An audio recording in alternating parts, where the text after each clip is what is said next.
Ito ang ating bida na si Sushong, isang 16 years old na binatang virgin. Siya ay naglalakad sa bayan ng Ansha ng Beiping Prefecture. Ilang saglit pa nakarating na siya sa isang matanda na nagtitinda ng pulbos na pampaganda para bumili. Tinanong naman ng matanda kung bibilhan niya na naman ba ang girlfriend niya ng pampaganda. Sinabi din ng matandang tindera na bagay daw talaga sila ng kinakasama ng binata sa kanilang bahay. Dahil sa sinabi ng matandang tindera, masayang sinabi naman ni Sushong na balang araw daw ay papakasalan niya ang kanyang girlfriend. Si Sushong ay nagpaalam na sa tindera. Naawa naman ang matandang tindera kay Sushong dahil hindi na daw naabutan ng lola ni Sushong ang magiging kasal ng kanyang apo. Mula sa hinaharap si Sushong daw ay nag-time traveled 8 years papunta sa nakaraan. Siya daw ay mayroong maliit na shop na pinamana pa daw sa kanya ng kanyang lola. 2 taon na ang nakakaraan si Sushong ay nakatagpo ng babaeng nangangailangan ng tulong kaya naman tinulungan niya ito. Matapos niya ito, tulungan nagsama na din sila sa isang bubong. Ngunit kahit 2 taon na silang nagsasama, hindi gaano nagkwekwento ang babae tungkol sa kanyang buhay. Ang babae ay nagngangalang Sujenner. Siya ay may misteryosong pagkatao dahil walang gaanong alam ang ating bida sa chika beb na ito.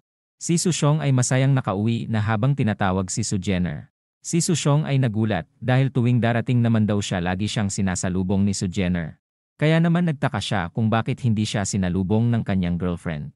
Nang makapasok si Sushong sa loob, nakita niya ang kanyang girlfriend na nakaupo at umiiyak. Kaya naman agad niyang tinanong kung anong nangyari kay Sujenner. Si Sujenner naman ay umiiyak at sinabing natagpuan na daw siya ng kanyang pamilya kanina. Babalik din daw ang pamilya niya bukas para kunin na daw siya. Ang walang kaalam-alam naman na si Sushong ay sinabing masaya siya para kay Sujenner dahil muli na itong makakauwi sa kanyang totoong pamilya. Sinabi naman ni Sujenner na buntisin na daw siya ni Sushong. Dahil sa oras daw na kinuha na siya ng kanyang pamilya, maaari daw na hindi na sila makapagkita ulit. Tumutol naman si Sushong sa gustong mangyari ni Sujenner at sinabing ginagalang niya daw si Sujenner kaya naman saka lang daw sila magtsatsok-tsakan kapag kinasal na sila. Si Sujenner ay pinilit naman si Sushong na buntisin niya na siya dahil baka daw mahuli na daw ang lahat kapag kinuha na siya ng kanyang pamilya. Dahil mapilit si Sujenner, wala na nagawa si Sushong. Lumipas na ang gabi at ang dalawang magjowa ay kakatapos lang magtsatsok-tsakan. Si Sujenner ay tinanong kung hahanapin daw ba siya ni Sushong kapag kinuha na siya ng kanyang pamilya. Sinabi naman ni Sushong na aakyat daw siya ng ligaw kay Sujenner at magdadala ng maraming regalo balang araw. Nahahalata ni Sushong na may tinatago si Sujenner sa kanya. Kaya naman tinanong niya si Sujenner kung ano nga daw ba talaga ang tinatago ni Sujenner sa kanya. Si Sujenner naman ay umamin na kay Sushong. Sinabi niya ang totoong pangalan niya daw talaga ay Su Meijin. Tagayingtian daw siya at ang ama niya daw ay ang Duke ng Wei. Ang revelasyon na ito ay ikinagulat naman ni Sushong. Iniisip ni Sushong na ang ng Duke Wei ay ang pangunahing taga-suporta ng Ming Dynasty. At ang pangalang Su Meijin naman ay ang pangalan ng pangalawang anak ng Duke at kapatid ng future Empress. Sinabi ni Su Meijin na 2 years ago daw noong papunta siya sa kasal ng kanyang kapatid na babae, ngunit nagkaroon ng hindi inaasahang gulo sa daan, kaya naman tumakbo siya, natagpuan siya ni Sushong. Gusto daw ilaan ni Su Meijin ang buong buhay niya kasama si Sushong, ngunit kaninang umaga lang ay natagpuan siya ng isa sa mga kuya niya. May sakit daw ang kanilang tatay at gusto daw makita si Meijin sa huling pagkakataon, kaya naman bilang anak ng kanyang mahal na ama hindi siya pwede tumanggi sa gusto ng kanilang ama. Si Meijin ay muling sinabi na kapag kinuha na siya ng pamilya niya, baka hindi na siya pabalikin kay Sushong, kaya naman sinabi ni Meijin na sana hanapin at puntahan siya ni Sushong balang araw, at hindi daw magdadalawang isip si Meijin na sumama kay Sushong. Si Sushong naman ay niyakap si Meijin at sinabing hindi niya na kailangan sabihin na hanapin at puntahan siya ni Sushong dahil kusa daw gagawin yun ni Sushong. Sinabi din ni Sushong na magpapayaman siya para mapantayan ang yaman ng pamilya nila Meijin at para din wala daw masabi ang pamilya ni Meijin sa kanya. Pinangako din ni Sushong na balang araw kapag yumaman na daw siya pupuntahan niya si Meijin para alokin siya ng kasal. Ang gabi ay lumipas na, sa bayan ng Ansha naman ay may mga parating na sundalo na galing sa Su family. Ang grupo ay pinangungunahan naman ng 2 lalaki na napakaseryoso. Ang mga kapitbahay ni Sushong ay nagtataka dahil ang bandila na dala ng grupo ay ang bandila ng Su family. Ano din daw kaya ang ginagawa ng Su family sa harapan ng bahay ni Sushong? Sinasabi din ng mga marites sa paligid na baka isang miyembro daw ng Su family si Meijin. Si Sushong ay nagsalita na at nagpasalamat sa pagsundo nila kay Meijin. Inalok niya din sa loob ang kanilang bisita para kumain, dahil naghanda daw ng masasarap na pagkain si Sushong. Ngunit ang dalawang lalaki naman ay seryosong tumitig lang kay Sushong, kaya naman tumitig din ng seryoso si Sushong sa kanila. Ang lalaking ito ay si Su Zhengsho, ika-4 na anak na lalaki ni Suda, na duke ng Yingtian. Si Zhengsho naman ay tumanggi sa alok ni Sushong na kumain. Sinabi din ni Zhengsho sa kapatid nilang si Mei Jin na tapos na nila tuparin ang kondisyon nilang manatili pa ng isang araw kasama si Sushong, kaya naman sumama na daw siya sa kanila, at uwi na sila. Malungkot namang sinabi ni Mei Jin na alam nila ang kasunduan nila, kaya naman sasama na daw siya pauwi. Si Mei Jin ay muling lumapit kay Sushong at sinabing puntahan siya nito balang araw at hindi daw siya magsasawa maghintay kay Sushong. Sinabi naman ni Sushong na sa loob ng 1 taon magpapayaman lang daw ang gagawin niya. Kapag mayaman na daw siya pupuntahan niya si Mei Jin para pakasalan siya. Sinabihan niya na din si Mei Jin na sumama na sa kanyang mga kuya para tuparin ang hiling ng ama niyang malapit ng mamatay. Si Mei Jin ay pumunta na para sumakay sa karwahe. Si Zhengsho naman ay pumitik sa kanyang daliri at biglang may lumapit na karwahe kay Sushong. Kwento na daw kahapon ni Mei Jin ang tungkol sa pagsasama nila ni Sushong sa loob ng 2 taon. Tumawa si Zhengsho at sinabing isang batang virgin daw si Sushong. Ang hindi niya lang alam pinutukan na pala ni Sushong ang kapatid niyang si Mei Jin kagabi ng 10 beses. Sinabi din ni Zhengsho na ang laman ng karwahe ay mga gintong reward daw ni Sushong dahil inalagaan niya ng mabuti ang kapatid nila at pinanatili ang pagkabirhen nito. Si Sushong ay tinanggihan naman ang reward para sa kanya dahil hindi niya daw minahal si Mei Jin para sa mga reward na matatanggap niya. Sinabi niya din kay Zhengsho na balang araw pupuntahan niya si Mei Jin para pakasalan siya. Si Zhengsho naman ay sinabing kunin na daw ni Sushong ang pabuya at kalimutan na ang pinagsamahan nila ni Mei Jin ng 2 taon. Dahil mula ngayon daw hindi na sila ulit magkikita ni Mei Jin. Seryoso namang sinabi ni Sushong na hindi niya kailangan ng pabuya na ibinibigay nila, hindi din daw susuko si Sushong sa pagmamahal niya kay Mei Jin. Dahil balang araw pupunta siya sa bahay nila at aalukin daw ng kasal si Mei Jin. Dahil sa narinig na inis si Zhengsho, naghanda na din siyang ilabas ang kanyang espada at sinabing mukhang gusto na ni Sushong mamatay ngayon mismo. Ang patalim ay nakatutok na kay Sushong at hindi man lang ito natinag sa pananakot ni Zhengsho. Si Zhengsho ay galit na galit at sinabing napakataas ng pwesto ng pamilya nila sa lipunan, kaya naman dapat igalang sila ni Sushong. Sinigawan niya din si Sushong at inutusan na lumuhod sa kanyang harapan. Si Sushong naman ay seryosong sinabi na hindi naman daw deserve ni Zhengsho para galangin siya, kaya naman bakit daw siya gagalangin ni Sushong. Si Zhengsho ay gumawa ng pag-atake para takutin si Sushong. Ngunit hindi naman natinag at nanatiling kalmado lang si Sushong. Galit na galit si Zhengsho dahil sa sinabi ni Sushong. Kaya naman binantaan niya si Sushong na puputulin ni Zhengsho ang binti ni Sushong para mapaluhod siya. Ang pangalawang panganay na lalaki na kapatid nila Mei Jin naman na si Yangsu ay pinigilan si Zhengsho sa balak gawin nito. Si Zhengsho ay sinabing napakabastos ni Sushong kaya naman balak niya daw turuan ito ng leksyon. Seryosong sinabi naman ni Yangsu na umatras si Zhengsho. Bumaba ng kabayo si Yangsu at sinabing bata pa sila Mei Jin at Sushong, normal lang din daw ang nabuong pag-ibigan nila sa pagitan nilang dalawa. Sinabi din ni Yangsu na parang langit at lupa ang pagitan ng yaman nila kay Sushong. Kaya naman kung matalino daw si Sushong alam niya daw na hindi sila magkakapantay ng katayuan sa buhay, kaya naman sinabihan niya ng sumuko si Sushong kay Mei Jin. Tinakot niya din si Sushong na kapag kumalat daw ang balita tungkol sa naging pagsasama nila ni Mei Jin. Hindi daw alam ni Yangsu kung ano ang magagawang masama ng pamilyang Su para kay Sushong. Tinatakot mo ba ako? Seryosong sagot naman ni Sushong kay Yangsu. Matalino ka naman siguro para malaman ang ibig kong sabihin, sambit ni Yangsu. Sinabi niya din kay Sushong na yon na daw ang huling araw ng kanilang pagkikita ni Mei Jin. Sinabi din ni Yangsu na bahala na daw si Sushong sa kanyang pabuya dahil hindi na daw nila ito balak kunin pauwi. Ang grupo ay umalis na habang pinagmamasdan ito ng mga maretes. Si Sushong naman ay nanggigigil sa kanyang kamao, at seryosong pinagmasdan ang paglayo ng kanyang minamahal. Ang mga kapitbahay ni Sushong ay tinanong kung ayos lang daw ba siya, magsabi lang daw si Sushong sa kanila ng tulong, at hindi daw magdadalawang isip ang mga kapitbahay niya na tulungan siya para bugbugin ang mga nambubuli kay Sushong. Si Sushong ay huminga ng malalim at humingi ng tawad sa kanyang mga kapitbahay sa pag-aalala nila sa kanya. Sinabi din ni Sushong na paghati-hatihan na lang daw nila ng pantay-pantay ang regalong binigay sa kanya. Ang mga kapitbahay naman ni Sushong ay nagpasalamat dahil sa kabaitan daw ni Sushong, kaya naman inalok nila ng makakain si Sushong mamaya. At ito ay agad namang sinang-ayunan ni Sushong. Mula sa maulan na panahon, binisita ni Sushong ang puntod ng kanyang lola. Kwento niya dito ang tungkol sa pagkuha ng pamilya ni Mei Jin sa kanya. Hindi rin daw inaasahan ni Sushong na isang miyembro ng Su family si Mijin. Kwento pa ni Sushong ang mga hindi magandang nangyari kanina. Ngunit hindi daw siya susuko para sa pag-ibig niya kay Mijin. Bilang isang merchant, napakalayo daw ng kanyang katayuan sa lipunan kumpara sa pamilya ni Mijin. Kaya naman balak niya pumasok sa hukbong sandatahan dahil ito lang daw ang pinakamabilis na paraan para makapantay siya sa katayuan ng pamilya ni Mijin. Humingi rin ng pasensya si Sushong sa kanyang lola dahil maiiwan niya daw ang pinamanang negosyo ng kanyang lola. Pinangako din ni Sushong na babalik siya balang araw kasama si Mijin sa harapan ng kanyang lola.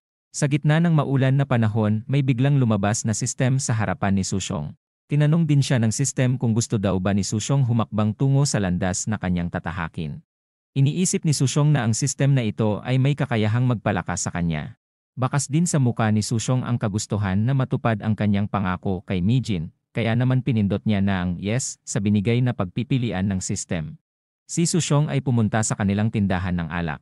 Pagkapasok ni Sushong sa loob, sinalubong naman siya ni Uncle Lin na nakapaghanda na din ng dinner para sa kanyang young master Sushong. Sinabi din ni Uncle Lin na kumain na si Sushong habang mainit pa ang pagkain. Si Uncle Lin ay isang homeless na tao noon, ngunit dahil sa kanyang lola kinuha niya si Uncle Lin noon para maging caretaker ng lugar. Sinabi ni Sushong na hindi sila magkamag-anak, ngunit parang pamilya daw ang turing niya kay Uncle Lin. Si Sushong naman ay sinabi kay Uncle Lin na gusto niya daw pumasok sa hukbong sandatahan.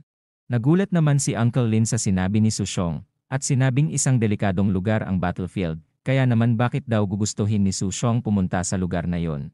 Si Sushong ay galit na sinabi na ang pamilya ni Su Jenner ay kinuha na siya. Si Su Jenner daw ay anak ng duke, kaya naman napakalaki daw ng agwat ng katayuan nila sa buhay. Isa lang daw mababang merchant si Sushong, kaya naman kailangan niya daw sumali sa hukbong sandatahan upang makakuha ng maraming parangal at yumaman kaagad. Si Sushong ay naiinis dahil sa pinagmukhang sobrang hirap siya ng mga kapatid ni Su Jenner, kaya naman gagawin niya ang lahat para ipamuka sa mga kuya ni Su Jenner na nagkamali sila ng taong minaliit. Si Uncle Lin naman ay nakita kung gaano kadeterminado si Sushong, kaya naman hindi niya na daw pipigilan si Sushong sa gusto niyang gawin. Binigay na din ni Sushong ang mga sekret na sangkap ng mga alak na pinag-aralan niya ng matagal na panahon. Habang wala daw si Sushong, si Uncle Lin na daw muna ang bahala sa lahat sa loob ng tindahan ng alak. Alagaan daw ni Uncle Lin ang tindahan, dahil mahal na mahal daw ni Sushong ang pinamanang tindahan ng kanyang lola. Si Sushong ay paalis na at nangakong ibabalik niya si Mijin sa kanilang lugar. Pagbalik daw nila Sushong, alagaan daw nila si Uncle Lin dahil medyo tumatanda na din daw ito. Habang pinagmamasdan ni Uncle Lin si Sushong paalis, iniisip niyang siya na ang bahala sa tindahan ng alak, payayamanin niya daw ito para daw sa kanyang young master Sushong. Sa kanilang syudad ay may mga dumating na sundalo na naghahanap ng mga bagong recruit na sundalo. Si Sushong ay tapos na ma-interview, kaya naman pinapunta na muna siya sa isang gilid para maghintay ng susunod na gagawin. Sa system ni Sushong ay natapos niya na ang una niyang misyon na magpalista sa hukbong sandatahan. Siya ay nakatanggap ng 100 XP dahil dito. Ayon sa system, kapag nakapatay siya ng mga kalaban magkakaroon daw siya ng XP. At habang tumataas daw ang ranggo ni Sushong, tataas din daw ang mga reward na pwede niyang makuha. Iniisip naman ni Sushong na magiging advantage niya ang kanyang system para mas mapalakas niya ang kanyang sarili at mapromote ng mas mabilis. Nakangiti si Sushong habang iniisip na maghintay lang daw ang Su family dahil papunta na daw siya sa kanilang kinatatayuan. Dahil natapos na ni Sushong ang kanyang misyon, pinapili siya ng system kung gusto daw ba niya maging isang warrior o isang salamangkero. Si Sushong ay pinag-isipang mabuti ang kanyang pipiliin, hanggang sa mapagtanto niyang mas maganda ang warrior class dahil mas babagay daw ito para sa kanya. Pinili na ni Sushong ang warrior. Matapos niya piliin ang kanyang class, bigla siyang naglabas ng matinding aura. Masaya si Sushong at pakiramdam niya daw ay kaya niya magbuhat ng isang malaking kalabaw. Si Sushong ay kasalukuyang nasa level 1 at para makausad siya sa pangalawang level, kailangan niya ng 200 XP. Ang commander ng hukbo ay dumating na. Ang commander ay nagngangalang Shangfo. Tinanong ng commander kung kamusta na ang takbo ng recruitment ng mga sundalo. Sinabi naman ng lalaki na marami na silang na-recruit na mga sundalo at mukhang sosobra pa daw sila sa kanilang target na bilang ng mga bagong recruit. Sinabi naman ng commander na kahit marami silang sundalo, baliwala ito kung mahihina naman daw ang karamihan. Sa 80,000 daw na recruit nila, tinanong ng commander sa kanyang isipan kung ilan kaya ang magiging magaling na sundalo sa mga ito. Ang commander at ang mga bagong recruit ay nagkaharap na. Sinabi ng commander na hindi porket nakapasa sila sa recruitment test hindi ibig sabihin pwede na sila mag-relax. Dahil ang pagpunta daw ng isang sundalo sa isang battlefield ay hindi daw madali. Ang commander ay itinuro ang malaking banga. Ang sinuman daw makakabuhat sa banga sa loob ng 10 segundo ay magiging sundalo ng prinsipe ng Yuan. Ang mga mahihina daw na hindi papasa sa pagsubok na ito ay umuwi na lang daw sambit ng commander. Ang lalaki ay iniisip na mukhang sobrang bigat ng banga at iniisip din na mukhang babagsak na daw siya. Hindi din daw inaasahan ng lalaki na magiging sobrang strikto ng pagsusulit na ipapagawa nila. Ang isang sundalo naman ay sinabing pumila na ang lahat at dalian na daw nila para maaga silang matapos. Ang mga maskuladong lalaki ay nakapila na sa malaking banga. Ang lalaki ay binuhat na ang banga habang nagbibilang naman ng segundo ang sundalo na nasa tabi ng banga. Ang may payat na mga pangangatawan naman ay hindi pumapasa dahil hindi man lang nila mapagalaw ang banga. Ang sundalo ay tinawag na ang susunod na susubok. Ito pala ay si Sushong na masayang sinabi na siya na ang susunod.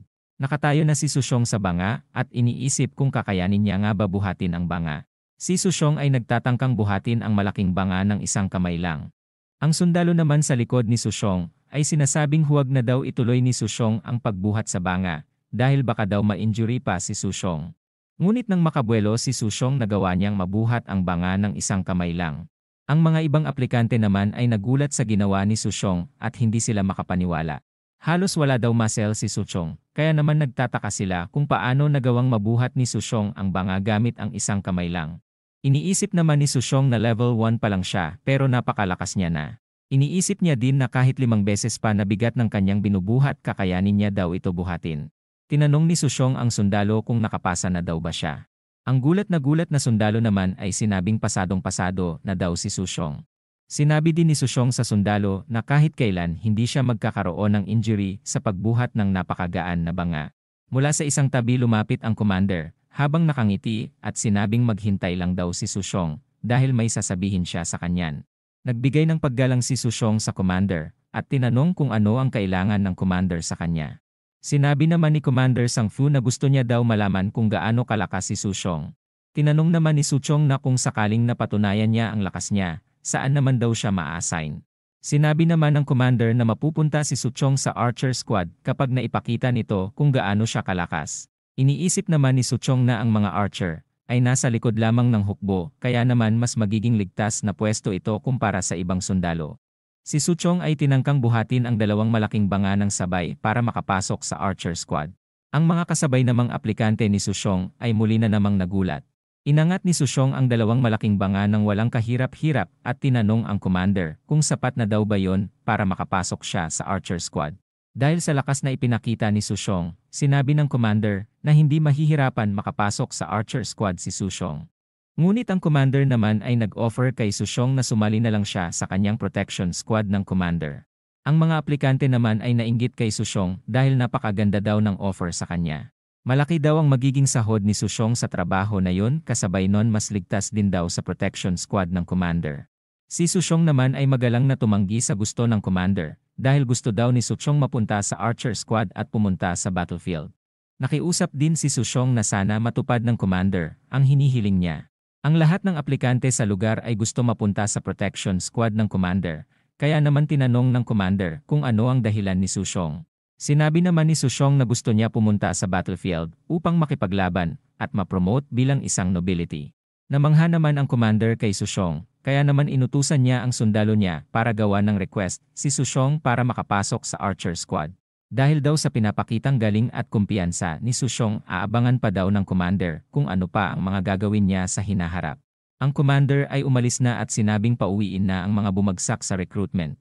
Mula sa likod ni Sushong, ang mga aplikante ay sinasabihan siyang ignorante dahil sa pagtanggi niya sa offer ng commander.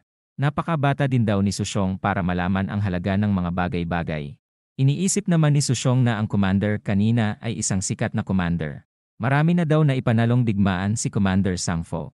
Sikat din daw ang tatay ng commander dahil ito ay ang pangunahing commander ng Prince ng Yan. Dahil daw sa pagkamatay ni Subiao, nagkaroon ng rebelyon laban sa dynastiyang Ming. Nakasali na daw si Sushong sa hukbong sandatahan, kaya naman kung aangat pa siya ng paunti-unti, hindi daw magtatagal magiging isang mataas na opisyal na siya hanggang sa maging pinakamalakas na general sa ilalim ng pamumuno ni Prince Sudi. Iniisip din ni Sushong na mawawalan na ng lakas ng loob ang Su family kapag naging general na siya. Nalipat ang eksena sa Imperial City. Sa loob ng palasyo ay nakaupo ang emperor ng dinastiyang Ming na si Emperor Su Yuansang. May lalaking ang nag-report sa kanya tungkol sa mga nangyayari sa kanilang kaharian. Sinabi din ng lalaki na trinaydor na sila ng taong matagal na nilang sinusubaybayan. Ang emperor naman ay inutusan na ang lalaki para sumugod na sa Beiyuan dahil sa pagtataksil nila sa kanila. Ilang saglit pa may mensahero na dumating para mag-report. Sinasabi ng mensahero na hindi na daw magtatagal ang Duke ng Wei. Ang balitang ito ay ikinagulat naman ng emperor. Sinabi naman ng emperor sa mensahero na ipasa daw sa pamilya ang kanyang pamamaalam sa Duke ng Wei. Ang emperor ay pumunta sa mga nakremate na kanyang mga kamag-anak. Sinabi niya sa kanyang asawa na namatay na daw ang Duke ng Wei na kanyang kapatid. 8 taon na din daw simula noong mawala silang dalawa ni Xiongyang na kanyang apo. Ang emperor ay muling naalala ang mga oras na naglalaro pa sila ng kanyang apo. Ang apo ng emperor na si Xiongyang ay masaya dahil nakatama siya ng bullseye sa target. Masaya din ang emperor dahil napakagaling daw ni Xiongyang. Habang ang lola naman ni Xiongyang ay nag-aalala dahil delikado daw ang pana para sa bata. Sinabi naman ni Xiongyang na huwag mag-alala ang kanyang lola dahil ingatan niya daw ng mabuti ang kanyang sarili. Si Xiongyang ay muling titira ng pana upang ipakita ang kanyang galing sa kanyang lola. Ang eksena ay biglang nalipat sa training camp ng mga sundalo na nagsasanay ng pana. Si Sushong ay pinuri ang mga kasamahan niya dahil ang gagaling daw nila. Ang mga kasama niya naman ay sinabi na kung hindi dahil kay Sushong hindi sila gagaling sa pagpana. Ang mga kasamahan naman ni Sushong ay nakiusap na gusto daw nila makita ang triple shot na nagagawa daw ni Sushong sa pana. Si Sushong ay agad pumunta sa training area para pagbigyan ang kanyang mga tagasunod dahil daw sa sobrang bilis nila matuto. Pinakawalan na ni Sushong ang trigger at dahil sa galing ni Sushong nagawang niyang matamaan ang lahat ng pana na nakalagay sa bullseye. Napanganga naman ang mga nanunood kay Sushong dahil sa pinakita niya. Iniisip naman ni Sushong na dahil sa kanyang system nag-upgrade na daw ang kanyang archery skill sa level 3 at nagkaroon na din siya ng kakayahan na triple shot. Ang mga tauhan na nasa ilalim ng pamununo ni Sushong ay namamangha dahil sa sobrang galing daw ni Sushong na hindi ka panipaniwala. Ang chief naman ng Archer Squad ay pinuri din si Sushong dahil sa loob ng 8 taon simula noong sumali ang chief sa hukbo. Siya daw ang naging pinaka-sharpshooter sa lahat at ngayon mukhang matatanggal na daw ang titulong yun sa kanya dahil dumating na si Sushong.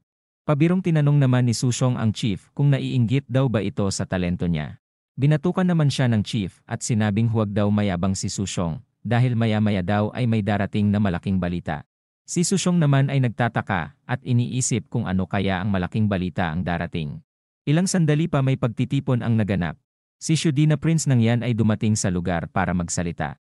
Iniisip naman ni Sushong na mukhang malapit na magkaroon ng digmaan dahil marami daw ang dumadating na food supply at mga kagamitan pang digmaan. Dumating na din si Prince Shudi, kaya naman sigurado na daw si Sushong na hindi magtatagal makakapunta na siya sa battlefield. Sinabi ni Prince Shudi na binigyan na daw sila ng permiso ng emperor para sumabak sila sa digmaan. Sinabi din ni Prince Shudi na bilang commander nila pinapangako niya daw na makakatanggap ng nararapat na reward ang mga matitirang buhay sa digmaan. Ang mga kalaban daw nila ay pinapatay ang kanilang mga tao malapit sa border ng kalaban. Hindi din daw nila pwede hayaan yun.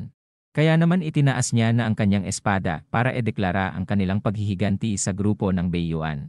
Sinabi niyang magpahinga ng mabuti ang kanyang mga sundalo dahil bukas haharapin nilang lahat ang isang digmaan.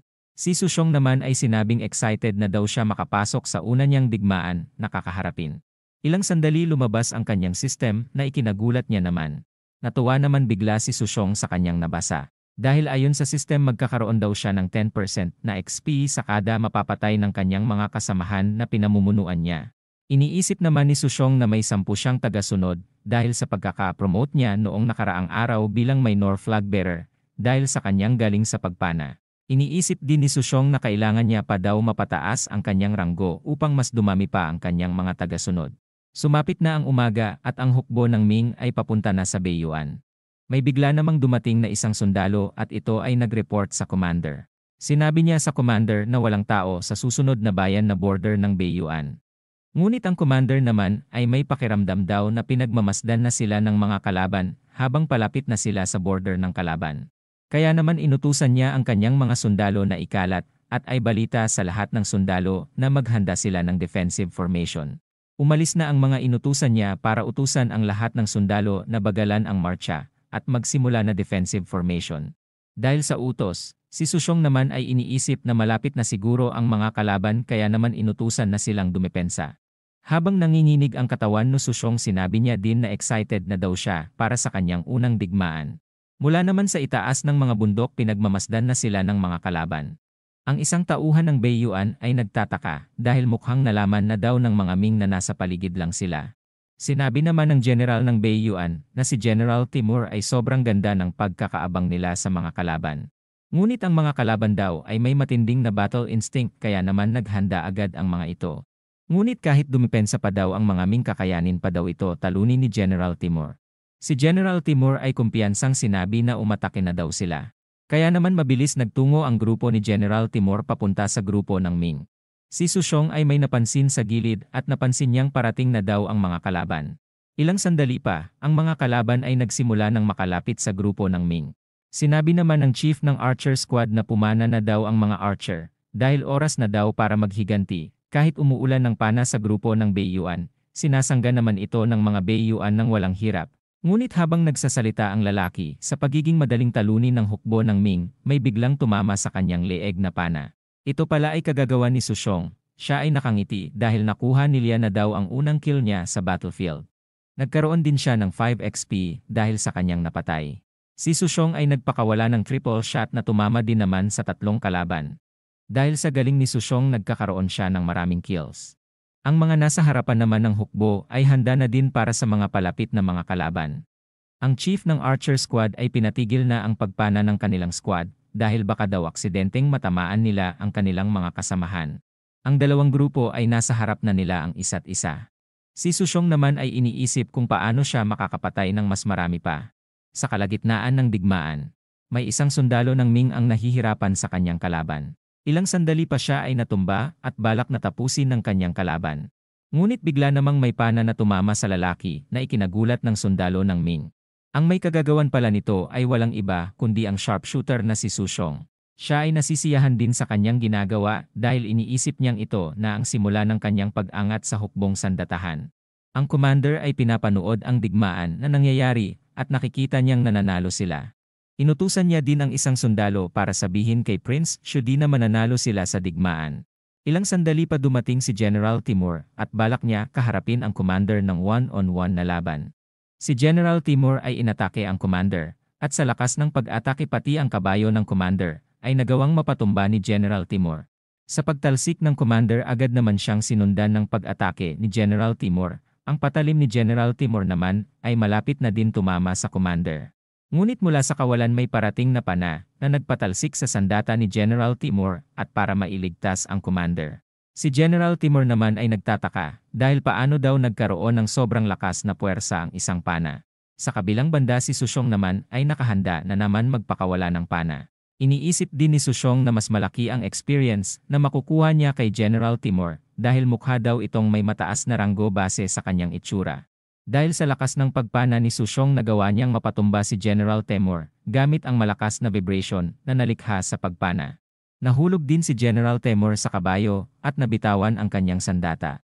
Nakita naman ito ng mga kasamahan ni General Timur, kaya naman pinalibutan nila ang kanilang general para protektahan. Sa lakas ng vibrator ni Sushong iniinda pa din ni General Timur ang sakit sa kanyang kamay. Mula sa malayo naman nagawang makatama ni Sushong dahil gumamit pala siya ng levitation skill gamit ang kanyang mga tauhan. Si Sushong ay nakangiti habang pumapana dahil sa dami ng mga promoprotekta kay General Timur, sinabi niya lang na libreng experience lang ang mga ito. Dahil sa galing ni Sushong sa pagpana inisa-isa niya inubos ang mga kalaban habang tinatarget sila sa leeg. Si General Timur naman ay paunti-unti na ding tumayo para makasakay sa kanyang horsey. Dahil sa takot na naramdaman niya sa puwersa ng pagpana ni Sushong, nang makasakay si General Timur sa kabayo niya agad niyang sinabihan ang mga kasama niyang umatras na sila. Si Commander Sangfo naman ay tinulungan na din tumayo ng kanyang mga sundalo. Sinabi naman ng commander na kailangan nila habulin si General Timur, dahil kapag nakatakas daw ito mas malala pa daw ang pwedeng mangyari sa hinaharap. Sinabi naman ng mga sundalo ng commander na sobrang bilis ng mga kabayo ng Beiyuan kaya naman hindi na nila ito kaya maabutan. Sinabi naman ni Commander Sangfo na aasa na lang sila ngayon sa kanilang mga archer na matamaan si General Temor. Sinabi naman ng mga sundalo ng commander na sobrang bilis ng kabayo ng mga Beiyuan, kaya naman mahihirapan daw ang mga archer na matamaan sila General Temor. Ngunit sa kawalan may papuntang pana kanila General Temor. Ang mga sundalong tumatakbo ay paisa-isang natamaan naman sa kanilang leeg. Na ikinagulat naman ng isang sundalo ng Beiyuan. Sila Commander Sangfo ay nagulat dahil may nakatama sa mga tumatakbong sundalo ng Beiyuan. Sinabi din nila na sino naman kaya ang napakahusay na nakatama sa mga patakbong sundalo. Si Sushong ay nakangiti pa din habang pinapana ang mga libreng experience points na kalaban. Sinabi din ni Sushong na napakalaking target ng tumatakbong si General Temor. Si General Temor ay nagawang madaplisan ng ibang archer. Ngunit ilang sandali pa natamaan na si General Temor sa kanyang puso. Kaya naman agad siyang namatay at nahulog sa kanyang kabayo. Muli na namang nagulat sila Commander Sangfo dahil namatay na ang general ng kalaban. Si Commander Sangfo naman ay agad sumigaw at sinabing patay na daw ang general ng Beiyuan. Sinigaw din ng commander na sumuko na daw ang mga kalaban at baka sakaling pagbigyan pa daw nila mabuhay ang mga ito. Nagulat naman ang mga sundalo ng Beiyuan sa sinisigaw ng commander ng Ming hanggang sa may nakakita na lang na patay na nga ang kanilang general. Ang mga kalaban ay mabilis na ding tumakbo matapos nilang malaman na patay na ang kanilang general. Ang mga sundalo naman ng Ming ay pinagpatuloy ang paghabol nila sa mga tumatakbong mga sundalo ng Beiyuan. Habang nakikita ni Sushong ang mga tumatakbong kalaban, iniisip niya na hindi na siya makakahabol sa mga ito dahil bilang archer, wala siyang kabayo para habulin ang mga kalaban. Si Sushong ay nakatanggap ng 2 libro galing sa system dahil sa 76 na napatay ni Sushong. Ang isang libro ay may kakayahan para matutunan ni Sushong ang pagsakay ng kabayo. At ang isa naman ay isang martial arts skill na pwede matutunan ni Sushong. Tinanggap na ni Sushong ang kanyang mga reward at iniisip na saktong-sakto daw ang kanyang mga nakuha para sa susunod na digmaan. Ginamit na ni Sushong ang mga nakuha niyang reward para matutunan niya na ang mga ito. Ilang sandali pa, si Sushong ay nararamdaman na mas lumakas na naman daw siya. Naiisip din ni Sushong ang kanyang minamahal na si Meijin at sinabing maghintay lang daw ito dahil balang araw magsasama din daw sila. Ang digmaan ay natapos na, ang bilang ng sundalong namatay sa Beiyuan ay nasa 8,000 plus. Habang ang mga nahuli naman daw nilang mga kalaban ay nasa 12,000 plus. Tinanong naman ng commander kung ilan ang mga taong namatay sa kanilang mga sundalo. Sinabi naman ng sundalo na nasa 3,000 plus ang mga namatay sa kanila, ang mga sugatang sundalo naman ay nasa 2,000 plus. Sinabi din ng commander na 3 beses ang bilang ng kalaban sa kanila, ngunit nagawa pa din nilang matalo ang mga ito. Kaya naman sinabi niyang hindi na daw masama ang kanilang performance para sa Ming. Ang sundalo naman ay sinabing may nadiskubre siya matapos nilang linisin ang mga bangkay ng kalaban. Sinabi ng sundalo na may natagpuan daw silang 76 na taong pinatay ng isang uri ng pana at ang lahat ng mga namatay din daw ay may tama sa leeg. Sinabi din ng sundalo na kapareho din daw ang mga pana na tumama kay General Temor. Tapos na din daw masuri ng sundalo ang pana at nalaman niyang ito ay pagmamay-ari ni flag bearer na si Sushong. Sinabi naman ng commander na ibig sabihin daw nun si Sushong din ang nagligtas ng kanyang buhay noong nakakapaglaban siya kay General Temor. Iniisip ng commander na tumanggi noon si Sushong na sumali sa kanyang protection squad, ngunit lumabas na si Sushong lang din daw pala ang magliligtas ng kanyang buhay. Si Commander Sangfo ay sinabing bigyan daw ng reward si Sushong base sa bilang ng mga napatay niyang kalaban. Si Prince Shudi ay pumasok sa tent ng commander at pinuri niya ito dahil sa pinakitang galing nito sa digmaan. Lumuhod naman ang commander para magbigay ng paggalang sa prince. Pinatayo naman ni Prince Shudi ang commander dahil daw sa nagawang kagitingan ng commander, huwag na daw maging formal ang commander sa kanya. Ngunit sinabi naman ng commander na sobra-sobra na daw ang papuring natanggap niya sa prince. Sinabi din ng commander ang tungkol sa nakakamanghang nagawa ni Sushong na 16 years old lang daw. Nang marinig ng prince ang kwento at narinig na 16 years old lang si Sushong, naisip naman bigla ng prince na 16 years old na din daw sana ang apo ng emperor ngayon na si Xiongyang. Tinawag naman ng commander ang prince dahil mukhang nawawala ito sa kamalayan. Sinabi naman ni Prince Shudi na may sandali lang daw siya na naisip. Dahil sa kwento ng commander tungkol sa kamanghamanghang nagawa ni Sushong, paparangalan daw ni Prince Shudi si Sushong base sa kanilang batas, kaya naman magkakaroon na daw ng sahod si Sushong na 7th grade. Mula naman sa pagamutan ng mga may injury na sundalo, si Sushong ay tumutulong sa mga nasugatan. Ilang sandali pa may mga dumating na kalalakihan sa harap ni Sushong. Sinabi naman ng chief ng Archer Squad na mukhang gulo daw ang hanap ng mga lalaking dumating. Ang mga lalaki ay yumuko at nagpasalamat kay Susyong dahil daw sa kanyang kabaitan. Ang mga lalaking ito pala ay ang mga sundalo na nailigtas ni Susyong sa gitna ng digmaan, kaya naman malaki ang pasasalamat nila kay Susyong. Ang commander ay pumasok sa tent na kung nasaan si Susyong. Narinig ng commander ang mga kumusyon at muling pinuri si Susyong dahil sa kagitingan na nagawa niya. Si Susyong at iba pang mga sundalo ay agad naman nagpakita ng paggalang sa kanilang general commander. Si Commander Sangfo ay nagpasalamat kay Susyong dahil sa pagligtas daw nito sa buhay niya at sa pagpatay niya kay General Temor. Sinabi din ni Commander Sangfo na si Susyong daw ang may pinaka-malaking kontribusyon sa digmaan na naipanalo nila. Dahil sa 76 na kalaban na napatay niya, siya din ang nakapatay sa leader ng kalaban.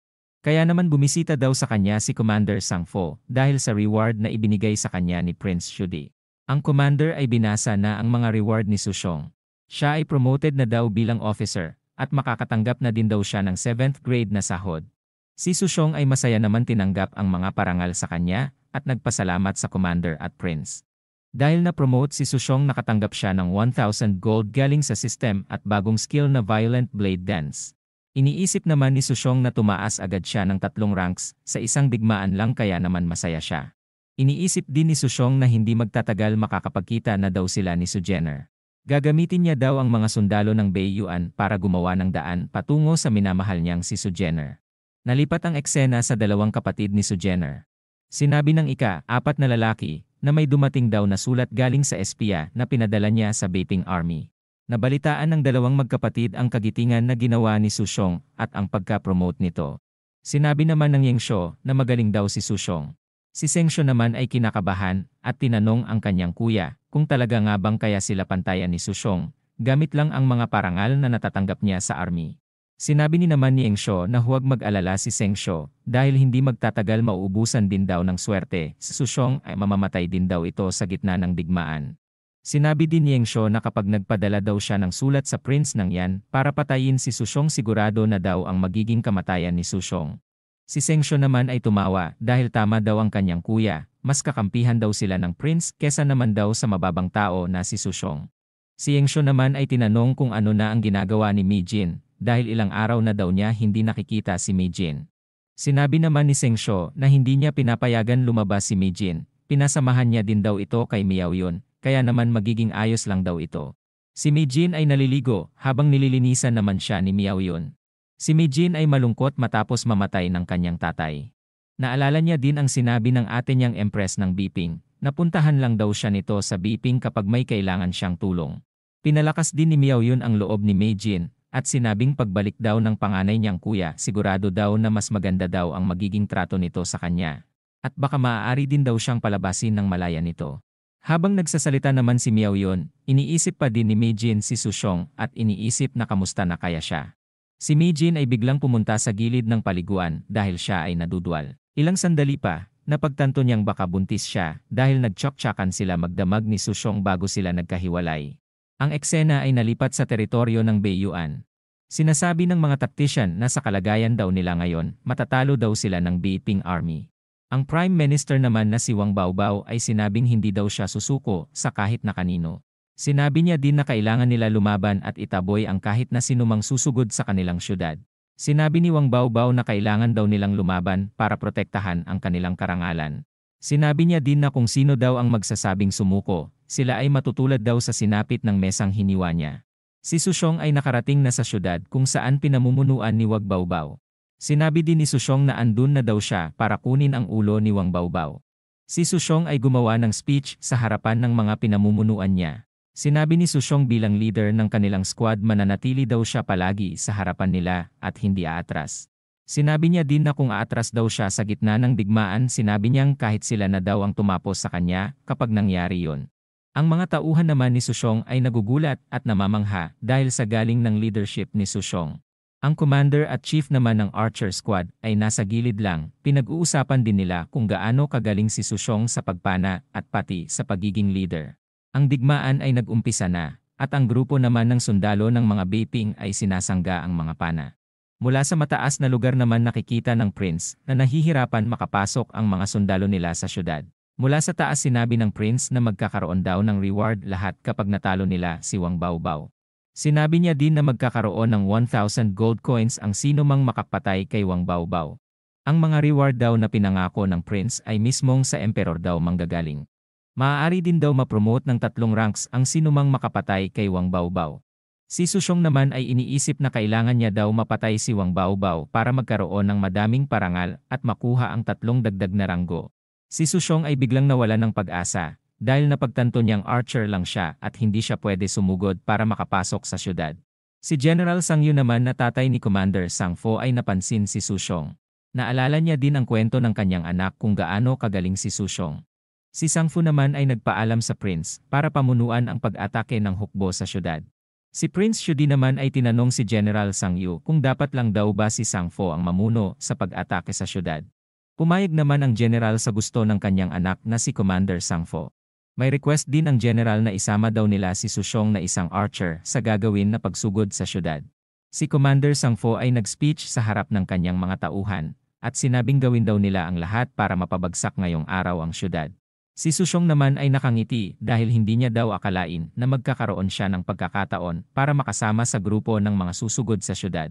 Si Commander Sang Fo ay sumigaw at sinabing sundan nila siya dahil susugod na daw sila sa syudad.